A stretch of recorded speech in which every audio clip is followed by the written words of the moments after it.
जन्नत के 8 दरवाजे उसके लिए खोल दिए जाएंगे। आय अल्लाह की नेक बंदी, तू जिस गेट से जन्नत में जाना चाहे जा सकती है। ओ मेरी प्यारी माओ बहनों, अगर जहन्नम में औरतें ज्यादा जाएंगी तो आप ये क्यों भूल गई कि ऐसी औरतें भी इस दुनिया में पैदा हुई हैं जिनको मरियम कहा जाता है, जिनको आसिया कहा जाता है। आसिया फिरौन की बीवी, फिरौन जैसे जालिम इंसान की बीवी। फिरौन इतना बड़ा जालिम है और अल्लाह ने उसकी बीवी को ईमान वाला बना दिया। और ये अल्लाह की नेक बंदी जब अल्लाह के ऊपर ईमान लाती है, फिरौन अपने महल से निकाल देता है और जंजीरों में जकड़ देता है। अपने महल को छोड़ करके, अपने शौहर की हवेली को छोड़ करके जेल की तारीकी में, जेल के अंदर अपनी जंजीरों में जकड़ी हुई फिरौन की बीवी अल्लाह से दुआ करती है, रब्बि इब्नि ली इंदक बैतन फिल जन्नह वनज्जिनी मिन फिरऔन व अमलिही वनज्जिनी मिनल कौमिज़ ज़ालिमीन। आय अल्लाह, तेरी तौहीद के लिए, तेरे दीन के लिए, आय अल्लाह मैंने फिरौन का महल छोड़ दिया। आय अल्लाह, अपनी इस बंदी को तू जन्नत में एक महल अता फरमा दे। आय अल्लाह, इस जालिम फिरौन से मुझको नजात दे दे। अल्लाह ने कयामत तक के ईमान वालों के लिए फिरौन की बीवी को आइडियल और नमूना बना दिया। इसका मतलब यह हुआ, अल्लाह क्या ये नहीं देखा जाएगा कि रिश्ता कैसा था, अल्लाह क्या ये देखा जाएगा किरदार कैसा था। हजरत नूह अलैहिस्सलाम की बीवी और हजरत लूत अलैहिस्सलाम की बीवी, दोनों नबियों की बीवी उनके ऊपर ईमान नहीं लाई। इतने बड़े नबियों की बीवी ईमान नहीं लाई तो कुरान कहता है फखानताहुमा फलम युगनिया अन्हुमा मिनल्लाह। हजरत नूह अलैहिस्सलाम की बीवी जहन्नम में जाएगी, हजरत लूत अलैहिस्सलाम की बीवी जहन्नम में जाएगी। नबी की बीवी है और ईमान नहीं लाई तो जहन्नम में चली गई, और फिरौन की बीवी है और ईमान लाई तो जन्नत में चली गई। मेरी प्यारी माँ और बहनों, आपका किरदार ऐसा होना चाहिए। आपके लिए मिसाल मरियम है और आपके लिए मिसाल आसिया है। कुरान कहता है व अक़िम्नस सलाता, नमाज कायम करो, व आतीनज़ ज़कात, ज़कात दिया करो।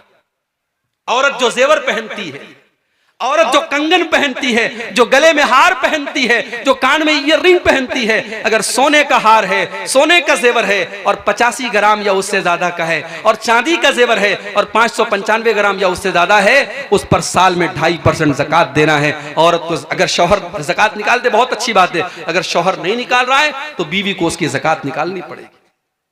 उसके बाद अल्लाह फरमाता है व अतीनल्लाह व रसूलहू, ऐ ईमान वाली औरतों तुम अल्लाह की इताअत करती रहना और रसूल की इताअत करती रहना। इन्नमा युरीदुल्लाहु लियुज़हिबा अन्कुमुर रिज्सा अहलल बैति व युतहिरकुम तत्हीरा। ऐ नबी के घर की औरतों, अल्लाह ये हुक्म इसलिए दे रहा है क्योंकि अल्लाह तुमको हर गंदगी से पाक और साफ करना चाहता है। उसके बाद फरमाया वज़कुरना मा युतला फी बुयूतिकुन्ना मिन आयातिल्लाहि वल हिकमा। ऐ नबी की औरतों, तुम्हारे घरों में कुरान और हदीस का दर्स होता है, कुरान पढ़ा जाता है और हदीस पढ़ी जाती है, उसको याद किया करो। आज हमारी औरतें कुरान और हदीस क्या याद करेंगी? बरेली का न्यूज आपने सुना होगा, मदरसे में पढ़ी हुई लड़की आज मुर्तद हो गई और किसी गैर के साथ भाग गई। ये हालात हो गए हमारे मुल्क के। हमारी मुसलमान बहन गैरों के साथ फरार हो रही है। मेरे भाइयों, कहीं ना कहीं पानी मर रहा है, कहीं ना कहीं हमारी तरबियत में कोताही है। हमने अपनी बच्चियों को कुरान तो पढ़ा दिया किसी मौलवी साहब के जरिए, मगर कुरान का मतलब नहीं पढ़ाया। हमने अपनी बच्चियों को कभी मदरसे में नहीं भेजा। बच्चियां स्कूल गई, कॉलेज गई, यूनिवर्सिटी गई, पढ़ तो लिया, लिख तो लिया, एजुकेटेड तो बन गई, मगर हमारी बच्चियों को दीन के बारे में कुछ नहीं पता। अल्लाह के वास्ते होश का नाखून लो, अपनी बच्चियों को दीन सिखाओ, अपनी बच्चियों को इस्लाम सिखाओ, अपनी बच्चियों को तौहीद सिखाओ। इसीलिए हजरत अली फरमाते हैं कि कुरान की जो ये आयत है, अल्लाह फरमाता है कू अनफुसकुम व अहलीकुम नारा, अपने घर वालों को जहन्नम की आग से बचाओ। हजरत अली कहते हैं इसका मतलब क्या है? अल्लिमूहुम व अद्दिबूहुम, अपने घर वालों को दीन सिखाओ। ये मदरसे जहां बच्चे बच्चियां पढ़ रहे हैं, इन मदरसों के लिए आज भीख मांगनी पड़ती है। आज हमारे बंगाली जबान में वो बेचारे नज़्में पढ़ पढ़ के और शेर पढ़ पढ़ के आपसे चंदा मांगते हैं। होना तो ये चाहिए था आप खुद आगे बढ़ के देते। जिसकी 10,000 की ताकत है वो 10,000 देता, जिसकी 1 लाख की ताकत है वो 1 लाख देता। इन मदरसों के लिए भीख न मांगनी पड़ती। मगर हाय, आज इन मदरसों को हमने इतना कमजोर बना दिया। जब तक घर घर जाके लोग भीख न मांगे ये मदरसे नहीं चल सकते। मेरे भाइयों, अपनी बच्चियों और बच्चों को इन मदरसों में दीन की तालीम दो, तभी आपकी बच्चियां बच सकती हैं। और कुरान ये भी कह रहा है मुसलमान के घर में कुरान और हदीस का दर्स होना चाहिए। इसलिए वक्तन फवक्तन साल में आपने एक बार जलसा करा लिया, बहुत अच्छी बात है, लेकिन वक्तन फवक्तन किसी आलिम के जरिए या आलिमा के जरिए घर घर भी छोटे छोटे प्रोग्राम होने चाहिए। औरतों के मखसूस प्रोग्राम होने चाहिए। आज कितनी औरतें हैं नमाज का तरीका उनको नहीं आता, वजू का तरीका उनको नहीं आता, गुस्ल का तरीका उनको नहीं आता, पाकी नापाकी के मसले उनको नहीं आते, तौहीद का मसला उनको नहीं आता, शिर्क क्या है उनको नहीं आता। कितनी औरतें हैं कितने शिरकिया कामों में पड़ी हैं। मेरे भाइयों, कुरान कहता है वज़कुरन मा युतला फी बुयूतिकुन्न मिन आयातिल्लाहि वल हिकमा। ऐ नबी की औरतों, अपने घरों में कुरान और हदीस जो पढ़ा जाता है उसको याद करो। और आखिरी 2 बात बयान करके बात खत्म कर रहा हूं, क्योंकि आप सर्दी में बैठे हैं, मुझे एहसास हो रहा है। मैं इस स्टेज पर बैठा हूं, यहां लोग बैठे हैं, सर्दी कम महसूस हो रही है, आपको ज्यादा महसूस हो रही होगी। 2 बातें और आपके सामने रखता हूं। घर को अगर जहन्नम की आग से बचाना है मेरे भाई, घर में मोहब्बत पैदा करो। बीवी अपना हक अदा करे, शौहर अपना हक अदा करे। आज शौहर आते हैं, मौलवी साहब ऐसी तकरीर कीजिए औरत एकदम मेरी खिदमत गुजार बन जाए। औरतें ये चाहती है ऐसी खिदमत, ऐसी तकरीर करे कि शौहर बिल्कुल उनके ताबेदार हो जाएं। बीवी चाहती है शौहर उसका हक अदा करे, शौहर चाहता बीवी उसका हक अदा करे। आओ अपने नबी के पास चलते हैं। अल्लाह के प्यारे नबी सल्लल्लाहु अलैहि वसल्लम से पूछा गया अय्युन निसाई खैर, अय अल्लाह के नबी कौन सी औरत सबसे अच्छी औरत है। बड़े गौर से सुनना मेरी माओ, रात रात भर आपने तहज्जुद पढ़ लिया होगा। हो सकता है आपने हर महीने 3-3 नफली रोजे रखे होंगे। हो सकता है आप रोजाना 5-5 पारे कुरान की तिलावत करती होंगी। मगर अल्लाह के नबी से जब पूछा गया कि कौन सी औरत सबसे अच्छी औरत है, नबी ने फरमाया 3 क्वालिटी जिसके अंदर पाई जाए, 3 चीजें जिस औरत के अंदर पाई जाए वो सबसे अच्छी औरत है। अल्लती तसुर्रुहु इज़ा नजर, जब शौहर देखे तो खुश हो जाए। या तो उल्टी बात है, शौहर घर में आता है, बाल बिखरा है, कपड़े महक रहे हैं पसीने से, तेल की बदबू आ रही है, मसाले की बदबू आ रही है। हाँ, शादी में जाना है तो 1 घंटे वो पूरा मेकअप करेगी, पूरे चेहरे पर क्रीम पोतेगी और पाउडर लगाएगी। और आजकल तो माशाल्लाह ऐसा ऐसा मेकअप चल रहा है कि अगर औरत जो है उसके मोबाइल पर अगर वो फेस लॉक लगा ले और मेकअप करके अपने मोबाइल पर फेस वो ओपन करने की कोशिश करे तो मोबाइल कहेगा मोहतरमा कौन है आप। बच्चा नहीं पहचानेगा मां को, ऐसा मेकअप हो रहा है ब्यूटी पार्लर के अंदर। तो शौहर के लिए कोई मेकअप नहीं कर रही है, जबकि तेरे मेकअप का हकदार तेरा शौहर है। जब तुझको मालूम है मेरा शौहर रात को 10 बजे आता है, 9 बजे बैठ जा मिरर के सामने, आईने के सामने, और अपने आप को इतना सजा ले, इतना सवार ले, इतना खूबसूरत बना ले कि शौहर जब बाहर की टेंशन लेके आए और बीवी का चेहरा मुस्कुराता हुआ देखे, उसके बदन की खुशबू को महसूस करे, तो शौहर की सारी थकावट दूर हो जाए। अल्लती तसुर्रुहु इज़ा नजर, जब शौहर देखे तो खुश हो जाए। दूसरी चीज वह तुतीउहु इज़ा अमर, जब शौहर कोई हुक्म दे तो माने। यहां तो होता हम क्यों माने, हम कोई उसकी नौकरानी है, नौकरानी की बात नहीं है।